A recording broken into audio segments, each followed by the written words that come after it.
हाँ जी। तो ये कविता आपकी है। इसको थोड़ा सा और पास कर लेते हैं ताकि हमें समझ में आ जाए। यस बेटा, दिखाई दे रहा है सभी को? Okay okay. बाकी कुछ दिक्कत हो तो आप अपनी बुक से भी देख सकते हैं।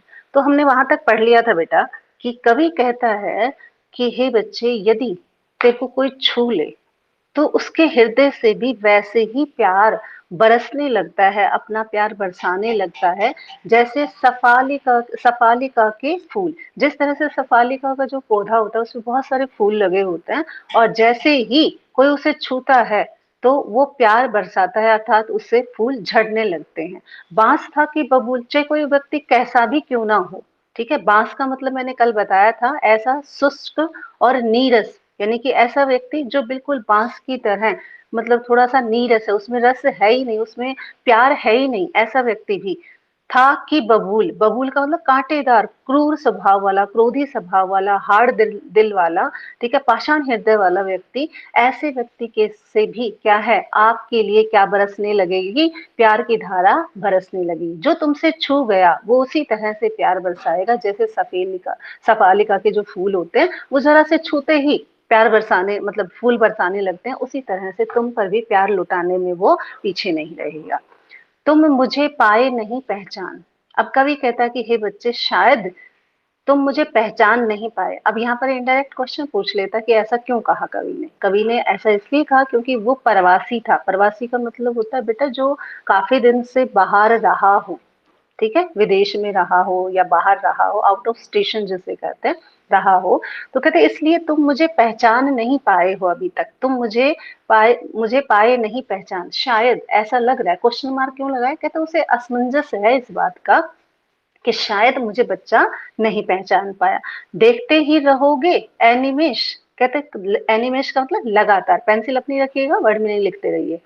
कहते देखते रहोगे एनिमेश, मुझे लगातार तुम देखते रहोगे। ऐसे टकटकी लगा के बच्चा पहचानने की कोशिश करता है। आप देखिए बच्चे को, कभी भी छोटे बच्चे को इस तरह से जब आप अनजान व्यक्ति से मिलवाते हो तो वो ऐसे निहारता रहता है उसे, लगातार एक टकटकी लगा के उसे देखता रहता है, सोचता है कि ये शायद मेरा कोई जानकार हो, पहचानने की कोशिश करता है। कहते शायद तुम भी देखते ही रहोगे एक पलक मुझे, टकटकी लगाए देखते रहोगे। थक गए हो, कहते ऐसा लगता है शायद तुम थक गए हो। आंख लूं मैं फेर, कहते अपने बच्चे को कष्ट नहीं देना चाहता और कह रहा है कि मैं आंखें फेर लूं। आंखें फेरने का मतलब है उस बच्चे से दूर हो जाना। कई बार आपने मुहावरा भी सुना है, आंख फेर लेना, यानी नजरें चुरा के दूर हो जाना। तो कहता है कि वो ऐसा लगता है उसे कि बच्चा शायद थक गया हो, लगातार टकटकी लगाकर देख रहा है और मुझे पहचान ही नहीं पा रहा। तो कहता है ऐसे में क्या है कि मैं आंखें फेर लूं, अपना अपना चेहरा उससे घुमा लूं। क्या हुआ यदि हो सके परिचित न पहली बार, कहते कोई बात नहीं। क्या हुआ यदि, कहते कोई बात नहीं, यदि हो सके परिचित ना, परिचय ना हो सका, किसका, पिता और पुत्र का, कवि और पुत्र का। कहता है कोई बात नहीं, पहली बार ऐसा हो सकता है कि तुम मुझे परिचित नहीं समझ पाए हो, मेरे मतलब मुझे अनजान समझ रहे हो। तेरा और मेरा जो है अभी रिश्ता बना नहीं है। पहली पहली बार जब मिलता है बच्चा किसी से भी, आप भी किसी से जब पहली बार मिलते होंगे तो उतने परिचित नहीं लगते होंगे वो आपको। जब सेकेंड टाइम मिलेंगे तब आप पहचान पाओगे कि हाँ ये फला व्यक्ति है और इससे मैं एक बार पहले मिल चुका हूँ। तो कहते कोई बात नहीं, क्या हुआ यदि पहली बार परिचित ना हो पाए, क्यों, क्योंकि मैं बार बार अब यही रहूंगा तो तेरा और मेरा परिचय रोज हो जाएगा, ठीक है, रोज आप बातें करेंगे। तो कहते कोई बात नहीं, पहली बार तुम मुझे नहीं पहचान पाए, कोई गलती नहीं है तुम्हारी। क्यों नहीं है, कहते यदि तुम्हारी माँ न माध्यम होती आज। अब यहाँ पर जो कविता, मतलब जो लाइनें आ रही हैं, यहाँ पर कवि उस नारी जाति को सम्मान दे रहा है और बड़ा कृतज्ञ है। कृतज्ञ का मतलब होता है बेटा बड़ा एहसानमंद है उस नारी जाति का कि जो सृष्टि को आगे बढ़ाती है। यानी कि हर बच्चा माँ की कोख से जन्म लेता है।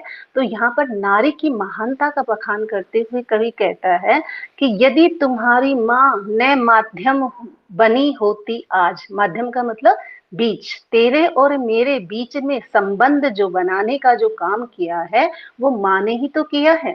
कहते यदि तुम्हारी माँ ना होती, तो मैं न सकता देख, कहते मैं इतनी प्यारी मुस्कान तुम्हारी ना देख पाता।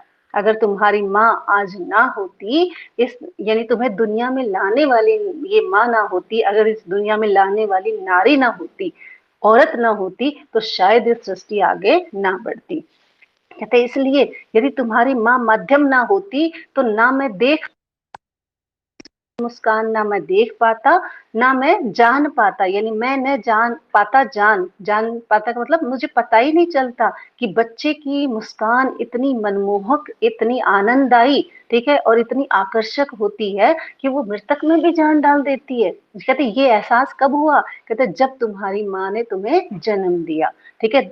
अब वो कहता है तुम्हारी ये दंदोरित मुस्कान, कहते मैं न देख पाता, न जान पाता, तुम्हारी ये दूध से पूरित दांतों वाली जो मुस्कान है, शायद ये मेरे नसीब में ना होती। इसलिए कहता है तुम्हारी माँ ही तो माध्यम है, ठीक है, तुम्हारी माँ ही वो नारी है, वो औरत है जो तुम्हें इस संसार में लेकर आई है।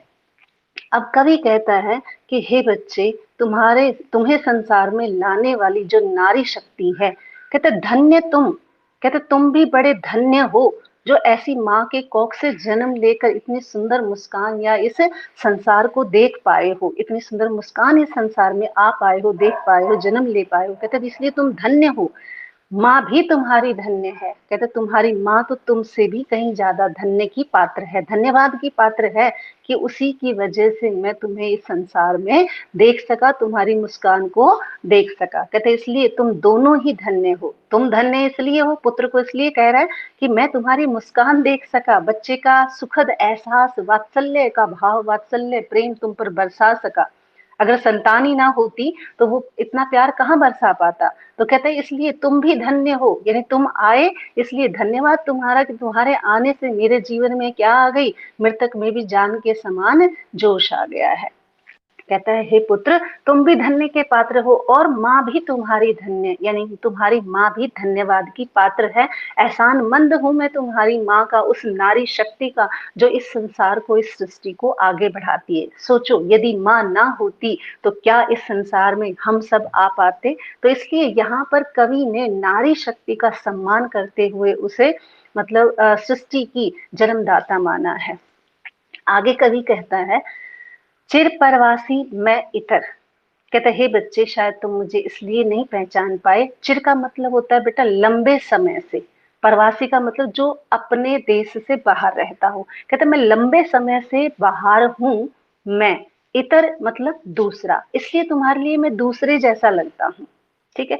कवि कहता है कि मैं काफी समय से बाहर था, इसलिए तुम्हें दूसरे के समान लगता हूँ, मैं अन्य हूँ, मैं तुम्हारे लिए कोई दूसरा ही हूँ। अब यहाँ पर इतर का मतलब भी दूसरा ही है और अन्य का मतलब भी दूसरा ही है, ठीक है, दोनों के दूसरा ही आएगा। दूसरा का मतलब बच्चा उसे अपना नहीं समझ रहा, क्या कह समझ रहा है, पराया समझ रहा है। तो वो कहता है लंबे समय से मैं बाहर था, इसलिए तुम मुझे पराया, दूसरा समझ रहे हो और मैं तुम्हारे लिए पराये के बराबर हूँ। अब कवि कहता है इस अतिथि से, अतिथि क्यों, क्योंकि वो कभी कभी आता है, ठीक है, कभी कभी बीच में आया होगा।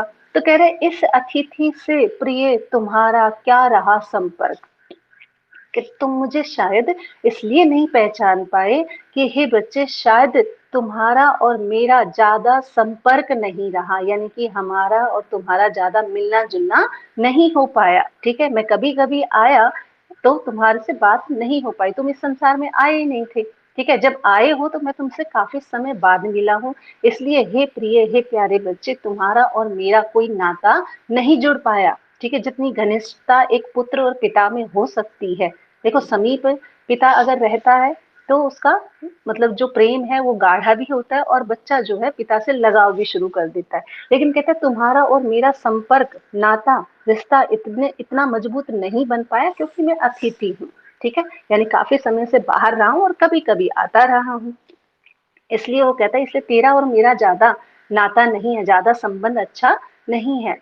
उंगलियां माँ की कराती रही हैं मधु पर, कहते तुम माँ को शायद ज्यादा अच्छे से जानते हो। देखो बच्चा जो है माँ से तो वो जिस समय कोख में आता है उसी समय उसका नाता जुड़ जाता है माँ से, ठीक है। क्यों? क्योंकि वो माँ से ही 9 महीने गर्भ में रहता है, माँ के गर्भ में, और फिर सबसे पहले मुख भी वो माँ का ही देखता है, एहसास भी माँ का ही करता है, और माँ ही उसे लालन पालन में ज्यादा सहयोग देती है। तो इसलिए कह रहा है कि मेरा संपर्क तो तुमसे ज्यादा रहा नहीं। ठीक है, पिता से बच्चा उतना नहीं जुड़ पाता जितना माँ से जुड़ पाता है। आपने पढ़ा माता का आंचल, ठीक है, भले ही सब कुछ कर रहा था वो उसके पिता, लेकिन फिर भी माँ से ही संपर्क ज्यादा था, माँ से ही प्यार ज्यादा था। तो कहता है मेरा तुमसे इतना संपर्क नहीं है, ठीक है, इतना नाता, इतना प्यार, इतना संबंध अच्छा नहीं है। उंगलियां माँ की कराती रही मधुपर्क, क्यों? क्योंकि माँ की उंगलियां ही, यही माँ के हाथ से ही माँ ही तुम्हें कराती रही है अपनी उंगलियों से मधुपर्क। मधुपर्क का मतलब खिलाने पिलाने की गतिविधि। ठीक है, अब यहाँ पे मधुपर्क का जो वर्ड मीनिंग है बेटा वो पीछे दिया हुआ है। ठीक है, मधु का मतलब होता है मीठा, ठीक है, और पर्क का मतलब मिश्रण, यानी कि वो मिश्रण जो बच्चों को मीठा मिठास के रूप में दिया जाता है। जैसे दही और चीनी मिला के दे देते हैं, ठीक है, दही शहद मिला देते हैं, दूध में शहद मिला देते हैं, ठीक है, मक्खन चटा देते हैं बच्चे को, पानी पिला देते हैं मीठा। तो ये सारे काम कौन करती रही है? जो बच्चे के लिए पौष्टिक जो चीजें होती हैं, दूध, दही, मक्खन, पानी, ठीक है, शहद, क्यों? क्योंकि ये बच्चे के लिए पौष्टिक, शरीर के लिए पौष्टिक रहते हैं। तो कहते हैं ये सारी गतिविधियां कौन करती रही है? माँ करती रही है, अपनी उंगलियों से उसे चटाती रही है। ठीक है, उसका भरण पोषण माँ ने ही किया है, माँ ही उसे ये सारी चीजें अपनी उंगलियों से चटाया करती, अपनी उंगलियों से उसका लालन पालन किया करती, उसे पाला करती। कहते इसलिए माँ से ही तुम्हारा ज्यादा संपर्क है, अर्थात माँ से ही तुम ज्यादा जुड़े हुए हो, इसलिए तुम मेरे पास नहीं आ रहे हो, मुझे पहचान नहीं पा रहे हो, मैं तुम्हारे लिए दूसरे के बराबर लग रहा हूँ। और क्या कहता है कवि? देखते हो तुम इधर खन की मार। अब कवि कहता है कि तुम माँ की गोद में हो, माँ से इसलिए चिपके हुए हो क्योंकि माँ ही तुम्हारा सारा काम करती रही है, इसलिए माँ तुम्हें ज्यादा अच्छी लग रही है, मेरे से तुम्हारा कोई नाता इतना नहीं रहा है। तो कह रहा है कि जब तुम देखते हो खन की मार, खन की मार का मतलब होता है बेटा तिरछी निगाहों से देखना। कभी कभी देखा होगा बच्चा दूर से ना टेढ़ी टेढ़ी निगाहों से देखता है अजनबी को। तो कहते तुम मुझे इधर बार बार तिरछी निगाहों से देखते हो, और होती जबकि आंखें चार, और जैसे ही तुम्हारी और मेरी नजर टकराती है, अर्थात नजरें जब तेरी और मेरी मिलती हैं, तब क्या करता है बच्चा? तब देखा होगा खिलखिला के हंसता है। कहते तब तुम्हारी दंदुरित मुस्कान, कहते वो जो पल है, कौन सा पल? जब बच्चा खन की मार के तिरछी निगाहों से देखने का नाटक कर रहा है, और जैसे ही आंखें मिलती हैं पिता से, तो उसकी जो दूध के दांतों वाली जो मधुर मुस्कान है, जो आकर्षक मुस्कान है, कहते मुझे लगती बड़ी ही छविमान। कहते ऐसा लगता है जैसे उस मुस्कान पर बहुत ही, मैं पता नहीं क्या नौछावर कर दूं, छविमान का मतलब बहुत ही सुंदर जो तुम्हारी मुस्कान, कहते मुझे बहुत आकर्षित लगती है। हे बच्चे तुम धन्य के पात्र हो, ठीक है, और तुम्हारी माँ भी धन्य की पात्र है कि इतनी सुंदर मुस्कान, और तुम्हें देख पाया। एक बच्चे का एहसास क्या होता है, वात्सल्य क्या होता है, ये मैं जान पाया। किसकी वजह से? हे पुत्र तुम्हारी वजह से और तुम्हारी माँ की वजह से। माँ ना होती तो शायद मैं ऐसा एहसास और ऐसी खुशी और ऐसी सुंदर मुस्कान ना देख पाता। अब देखिए पूरी कविता में कवि ने क्या बताया है कि एक बच्चे की मुस्कान जीवन में हमें जीना सिखाती है, आगे बढ़ना सिखाती है। तो इसलिए कवि कहता है कि जीवन में कैसी भी कठिन परिस्थितियां क्यों ना हो, व्यक्ति के चेहरे पर मुस्कान होनी चाहिए, और मुस्कान से ही जीवन में हर कार्य क्या है, असफल भी सफल लगने लगता है। इसलिए कभी भी चेहरे को मुरझा कर नहीं रखिएगा, हमेशा मुस्कुराना है। ठीक है, अब सेकंड कविता। सेकंड कविता है आपकी फसल। फसल का जो बेटा आपका पाठ परिचय है, तो आपके पास बुक है, आप बुक से पढ़िएगा, क्योंकि मैंने यहाँ पेज सिर्फ एक ही ले रखा है, तो पाठ परिचय का नहीं ले रखा है, तो मैं वहीं पढ़ रही हूँ, थोड़ा सा 2 मिनट के लिए बताऊंगी, फिर उसके बाद आगे चलेंगे। पाठ परिचय पढ़ रही हूँ, आप अपनी किताब से देखिएगा। फसल शब्द सुनते ही खेतों में लहलाती फसल आंखों के सामने आ जाती है। जैसे ही आप इस कविता का नाम फसल सुन रहे हो, तो फसल का मतलब खेतों में जो भी अन्न के रूप में, हरियाली के रूप में जो भी आपको खेतों में लहराती जो फसलें हैं, उसको फसल कहा जाता है। लेकिन कवि कहता है कि परंतु फसल है क्या? आपने कभी सोचा? फसल तो है, आप देख रहे हैं गेहूं की है, चनों की है, सरसों की है, फसल है, लेकिन ये फसल होती क्या है? डेफिनेशन क्या है फसल की? परिभाषा क्या है फसल की? तो कह रहे हैं कि फसल क्या है, और उसे पैदा करने में, पैदा करने को ना, जब फसल आप उगाते हो, जब फसल पक के तैयार हो जाती है, उसे पैदा करने में क्या आपने सोचा कि उसमें कौन कौन से तत्व होते हैं, यानी क्या क्या आवश्यकताएं होती हैं, कौन कौन सी चीजें उसमें शामिल होती हैं, किन किन तत्वों का महत्व होता है, कौन कौन सी चीजों की इंपॉर्टेंस होती है उसको उगाने में। अब कवि कहता है कि इसे बताया है नागार्जुन ने अपनी कविता फसल के माध्यम से, कि फसल तो आप जानते हैं फसल है, लेकिन उस फसल को उगाने में, बनाने में, पैदा करने में कौन कौन से तत्व, कौन कौन सी चीजें होती हैं जिनका योगदान होता है, जिनका महत्वपूर्ण क्या है, हिस्सा होता है, जिसके कारण फसल उगती है। कवि कहता है कि इसी तरह से फसल अपने आप ही नहीं उगती, फसल दो चीजों का क्या है, मतलब सहयोग होता है। एक तो आपकी प्रकृति का, ठीक है, प्रकृति मतलब नेचर, ठीक है, आपकी प्रकृति का, दूसरा मनुष्य के सहयोग का, ठीक है। फसल को उगाने में इन दो चीजों का योगदान तो है ही है। किसका? मान लीजिए मनुष्य जो है मेहनत बहुत करता है, लेकिन नेचर साथ नहीं देता, वातावरण साथ नहीं देता, तो फसल अच्छी नहीं होती। और कभी कभी ऐसा होता है कि नेचर बहुत अच्छा है, फसल के अकॉर्डिंग इन्वायरमेंट बहुत अच्छा है, पर्यावरण बहुत अच्छा है वहां का, लेकिन कई बार मनुष्य अगर साथ ना दे तो क्या फसल हो पाएगी? यानी दोनों ही क्या है, एक दूसरे पर डिपेंड हैं। तो इसलिए कवि कह रहा है कि फसल उगाने के लिए प्रकृति की जितनी जरूरत हमें पड़ती है, उतनी ही मनुष्य के मेहनत की भी जरूरत पड़ती है। मनुष्य की मेहनत के बिना भी फसल नहीं है, और प्रकृति के सहयोग के बिना भी फसल नहीं है। ठीक है, बारिश ना हो समय पे, धूप ना निकले समय पे, धुंध ना पड़े, ठीक है, ठंड ना पड़े और गर्मी ना हो, तो ऐसे में क्या है, अगर प्रकृति साथ नहीं देगी तो फसल नहीं होगी। अभी भी 3-4 महीने से किसान वर्ग जो है अभी फ्री बैठे हैं, क्यों? क्योंकि वो प्रकृति पर निर्भर हैं कि शायद बारिश हो जाए तो फसल उगाना शुरू करे। तो ऐसे कि मनुष्य जो है वो प्रकृति पर निर्भर है, ठीक है, और प्रकृति मनुष्य पर, और इन दोनों के सहयोग से, इन दोनों के योगदान से क्या बनती है, फसल बनती है। कहते इसलिए कवि ने यहाँ पर आम बोलचाल की भाषा के शब्द के साथ साथ एक गति आ जाती है। दूसरा ये भी बताया है कवि ने इस कविता के माध्यम से कि कविता ये बताती है कि उपभोक्तावाद की संस्कृति का जो दौर आ गया है, उपभोक्ता का मतलब होता है जो भी हमें मिल रहा है बस हम यूज कर लें, ठीक है, फसल मिल रही है यूज कर ले, उसको बनाना, उसको संवारना, उसकी केयरिंग करना, कहते ये आज की भागदौड़ भरी जिंदगी में खत्म हो गई है। ठीक है, आप भी किसान के बेटा बेटी हैं, तो आप कितने हैं ऐसे बच्चे जो फसल के लिए थोड़े से अलर्ट होते हैं, धरती की मतलब केयर के लिए अलर्ट होते हैं। ठीक है, खाद डाल रहे हो आप, बीज डाल रहे हो, उसमें टेक्नोलॉजी के अकॉर्डिंग आप उसमें क्या है, ऐसे केमिकल डाल रहे हो, यानी हम क्या कर रहे हैं, नेचर को बिगाड़ रहे हैं। तो कहते हैं उपभोक्ता की संस्कृति में कि ज्यादा से ज्यादा फसल हो जाए, ज्यादा से ज्यादा गेहूं हमारे खेत में हो, उसके लिए हम बहुत सारे ऐसे हानिकारक तत्व उसमें शामिल कर रहे हैं, जिसके कारण प्रकृति का स्वभाव बिगड़ रहा है, मिट्टी का स्वभाव बिगड़ रहा है, और धीरे धीरे हम आधुनिकता की दौड़ में बढ़ रहे हैं। लेकिन इस आधुनिकता की दौड़ में, भाग दौड़ में, हम अपनी कृषि संस्कृति को दूर ले जा रहे हैं। कृषि संस्कृति का मतलब आज कितने ऐसे परिवार हैं जो खेती करके खुश हैं, ठीक है, सोचते हैं कि ऐसे ही क्या है, मकान बना दें, क्या है, बिल्डिंग खड़ी कर दें, कंक्रीट खड़ी कर दें, फैक्ट्रियां खड़ी कर दें वहां पर, ठीक है, बहुत सारों ने दुकानें खोल ली हैं, किसी ने क्या है मकान बना के वहां पर रेंट पे दे दिए हैं। तो कहते हैं ये सारी चीजें भागदौड़ भरी जिंदगी में उपभोक्तावाद की संस्कृति, हम ज्यादा से ज्यादा यूज करना चाहते हैं, लेकिन हम ये भूल जाते हैं कि बिना फसल के भी कुछ नहीं है। आप खुद सोचिए कि ये सोच रहे होगे कि मतलब फसल हमें उगाने की क्या जरूरत है। बेटा फसल आपको उगाने की जरूरत नहीं है, ये माना हमने कि क्यों, क्योंकि आप क्या है जॉब करते हैं, आप फैक्ट्री में हैं, आपके पास किराया आता है, आपके पास बिल्डिंग है, टावर है, जो भी है, तो आपके साथ बहुत सारी चीजें, आपको फसल उगाने की जरूरत नहीं है। लेकिन आप ये सोचिए, क्या आप इन पत्थरों से, इस जमीन में अगर फसल नहीं उगा पाओगे, या किसान वर्ग ना उगा पाए फसल, ठीक है, जो किसान आपके घर तक अन्न का दाना जो आपके घर तक आता है, जो निवाला आप अपने मुंह में लेते हो, जो कोर आप खाते हो, जो रोटी आपके पेट में जाती है, तो क्या वो रोटी कहाँ से आएगी?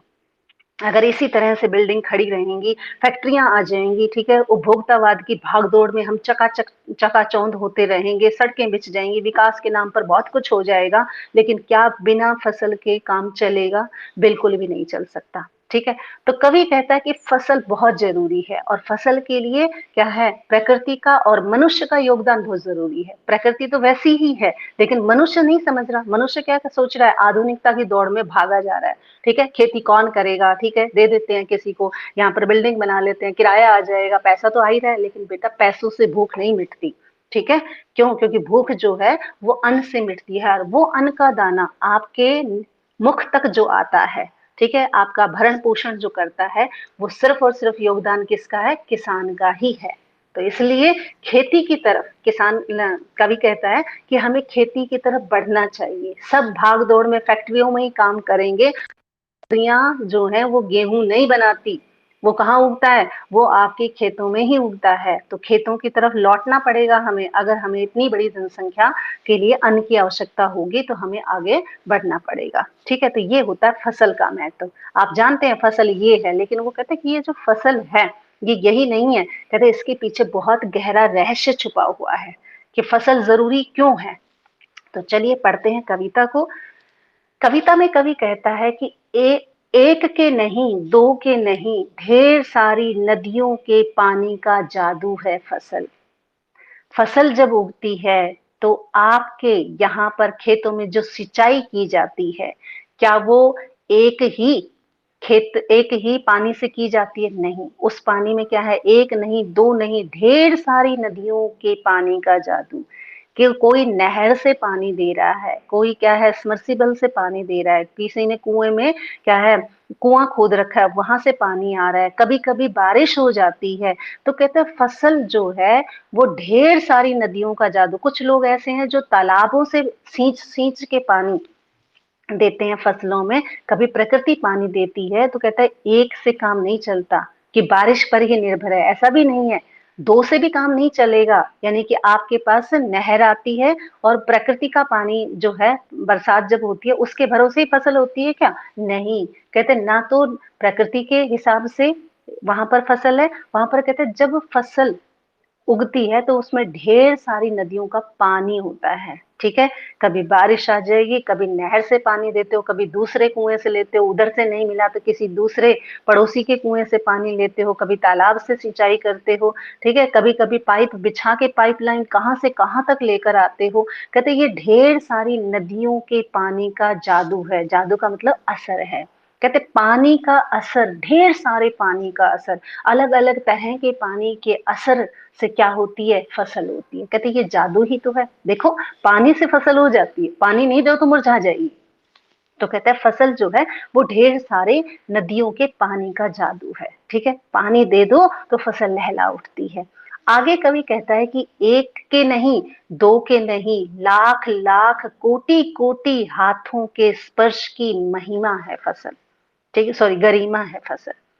कहते हैं ऐसे में जब आप फसल उगाते हो, ठीक है, तो क्या एक किसान जो खेती करता है, सिर्फ एक किसान की बात कर रही हूँ जिसके खेत हैं, क्या वो अकेला किसान ही जब तक फसल पैदा होती है, बिवाई जुताई, ठीक है, उसके बाद उसकी गुड़ाई और उसके बाद उसकी कटाई, कटाई के बाद वो खलिहान में डालना और मंडी तक पहुंचाना, ठीक है, क्या वो अकेला कर लेता है?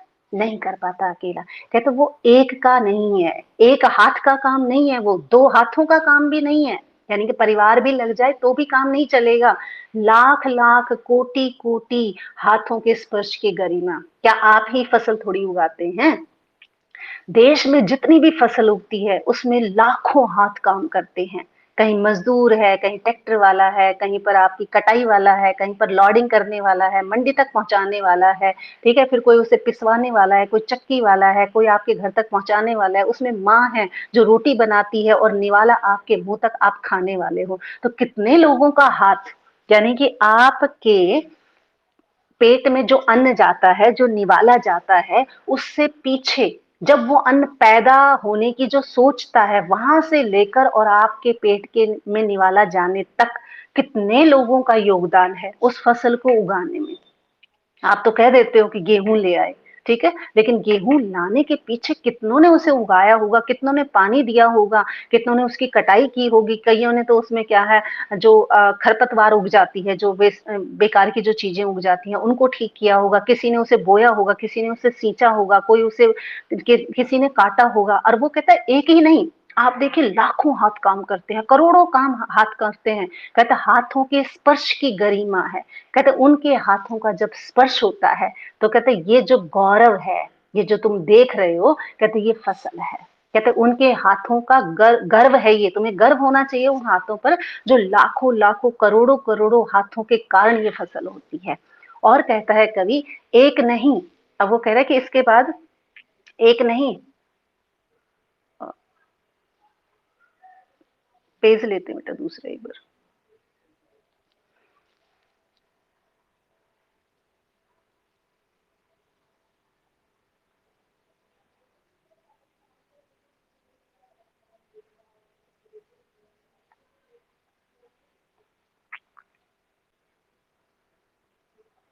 अब कहता है फसल एक नहीं, दो की नहीं, हजार हजार खेतों की मिट्टी का गुण धर्म है। अब देखिए यहाँ पर पानी का जादू है फसल, ठीक है, लाखों करोड़ों लोगों की मेहनत का असर है फसल। और क्या है फसल, कहते हैं एक नहीं, दो की नहीं, हजार हजार खेतों की मिट्टी का गुण धर्म है। हजार हजार खेत क्यों, क्योंकि आपके खेत में ही फसल नहीं उगती, इस विश्व में जितनी भी धरती है उन धरती का अलग अलग गुण है। ठीक है, अलग अलग गुण, कहाँ, कहीं वो रेतीली है, कहीं वह दोमट है, कहीं पर क्या है भूरी है, कहीं पर काली है।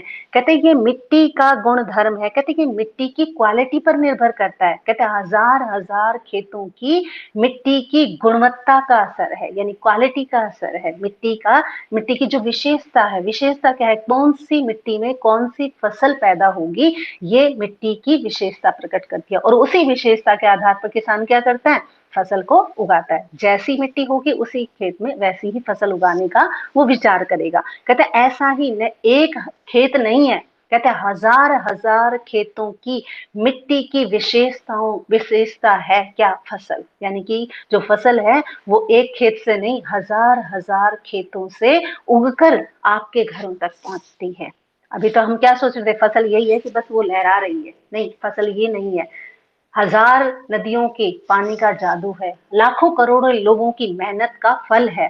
ठीक है, हजार हजार खेतों की मिट्टी की विशेषता है। और क्या है फसल, कवि कहता है फसल क्या है, अभी इतनी खत्म नहीं हुई है, कहता है फसल और क्या है, और कुछ नहीं है फसल। क्या है फसल, वह नदियों के पानी का जादू है, हाथों के स्पर्श की गरिमा है। और कहीं पर भूरी, कहीं पर काली, कहीं पर दोमट मिट्टी, कहीं पर चिकनी मिट्टी, कहीं पर संदली, संदली का मतलब होता है चंदन जैसे रंग वाली, ठीक है, भूरी मिट्टी जिसे कहते हैं, थोड़ा सा चंदन का व्हाइट व्हाइट सी जो मिट्टी होती है। कहते हैं भूरी काली संदली मिट्टी का गुण धर्म है। यानी ऐसी मिट्टी जो अपने गुण धर्म में आती हैं। गुण धर्म का मतलब होता है बेटा, मिट्टी में वो सारे पोषक तत्व जो एक फसल को उगाने के लिए जरूरी होते हैं। ठीक है, कहते हैं इन मिट्टियों में, भूरी काली संदली मिट्टी में वो सारे पोषक तत्व, यानी मिट्टी में गुण धर्म बचा है तो फसल हो सकती है। यदि मिट्टी अपना ही गुण छोड़ देगी, ठीक है, मिट्टी का गुण क्या है कि उसमें फसल को उगाने के सारे तत्व मौजूद हों, कहते हैं अगर वो अपना धर्म ही छोड़ देगी तो फिर वो मिट्टी किसी काम की नहीं है। तो कहते हैं भूरी काली संदली मिट्टी का गुण धर्म है फसल। और क्या है फसल, तीन तो आपने पढ़ लिया, नदी के पानी का जादू है, हाथों के स्पर्श की गरिमा है, मिट्टी का गुण धर्म है, और क्या है, कह रहा है कि रूपांतर है सूरज की किरणों का। रूपांतर का मतलब बदलाव, जैसे मैंने पढ़ाया था आपको वाक्य रूपांतर यानी कि चेंज।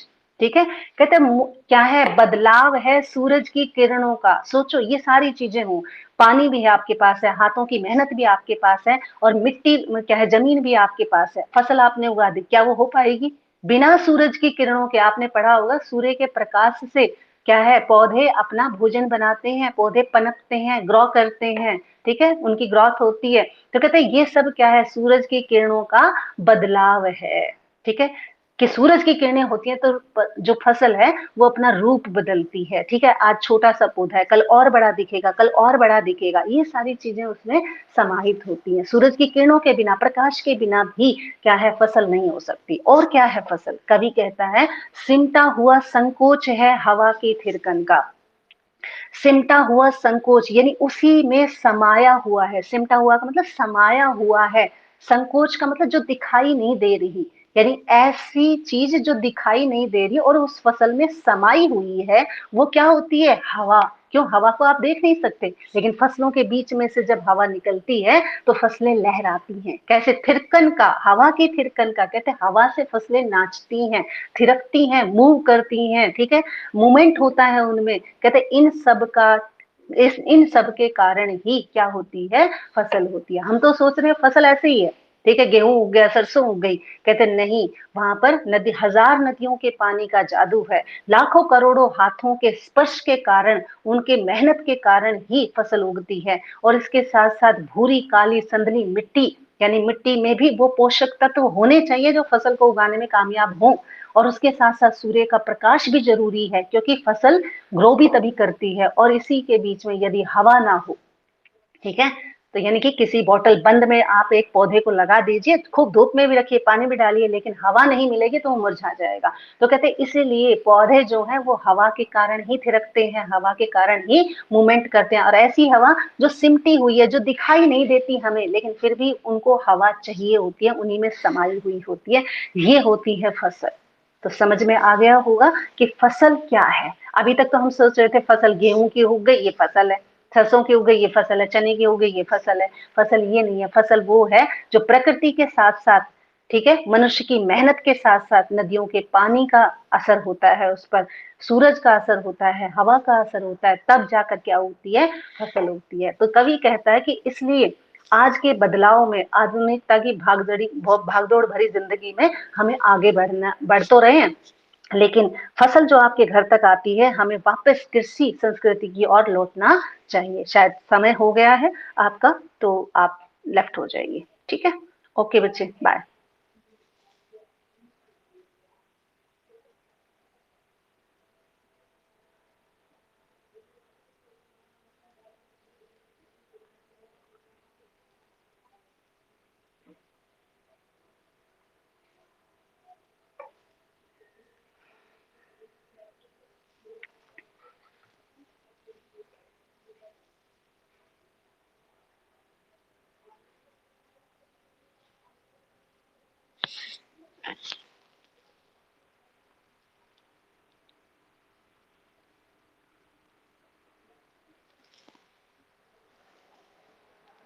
हाँ जी बेटा, आपको कुछ पूछना है क्या?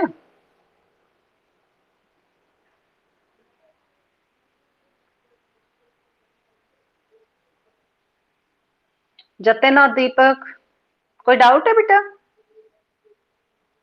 क्या हुआ, वापस कैसे आ गए? चलिए। हम्म।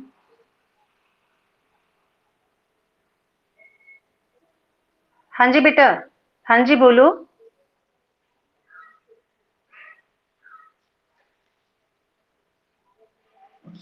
अच्छा बेटा, एक बार कल दोबारा रिवाइज कराऊं?